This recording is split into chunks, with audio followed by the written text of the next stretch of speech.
مرحب جو خیبر کا مین قلعہ تھا، جب فتح نہیں ہو رہا تھا، حضرت علی رضی اللہ عنہ گئے تھے اور انہوں نے جا کر اس یہودی سردار کو قتل کیا۔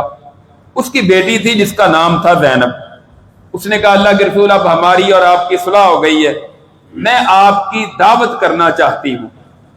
رسول اللہ علیہ وسلم نے دل جوئی کے لیے شاید یہ لوگ اسی طرح قریب ہو جائیں اور مسلمان بن جائیں، آپ نے دعوت قبول کرنے کی حامی بھر لی کہ ٹھیک ہے میں آپ کے پاس آ جاؤں گا۔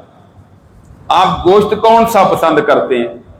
آپ نے بتا دیا کہ میں دستی کا گوشت پسند کرتا ہوں۔ رسول اللہ علیہ وسلم دستی کا گوشت جو ہے وہ پسند کیا کرتے تھے۔ اس نے کھانا تیار کیا، آپ کے ساتھ چند صحابہ تھے، آپ چلے گئے۔ ابھی آپ نے گوشت کا لقمہ لیا، منہ میں ڈالا، آپ کو پتا چل گیا کہ اس کے اندر تو زہر ملا ہوا۔ آپ نے اپنے منہ سے نکال دیا۔ ایک صحابی انہوں نے 2-4 لقمے اس وقت تک کھا لیے تھے، زہر کا اثر ہوا، دوسرے دن وہ شہید ہو گئے۔ نبی کریم صلی اللہ علیہ وسلم نے بلا لیا، فرمایا تم نے یہ کام کیوں کیا ہے؟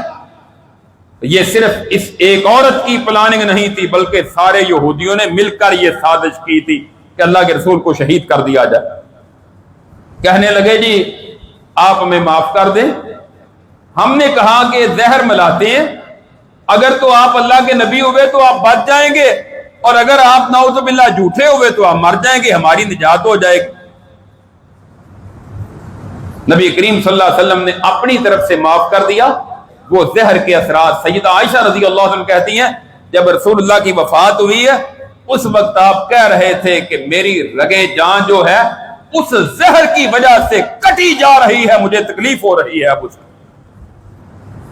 لیکن جو صحابی شہید ہو گئے تھے اس کے قصاص میں پھر اس عورت کے آپ نے قتل کا حکم دے دیا۔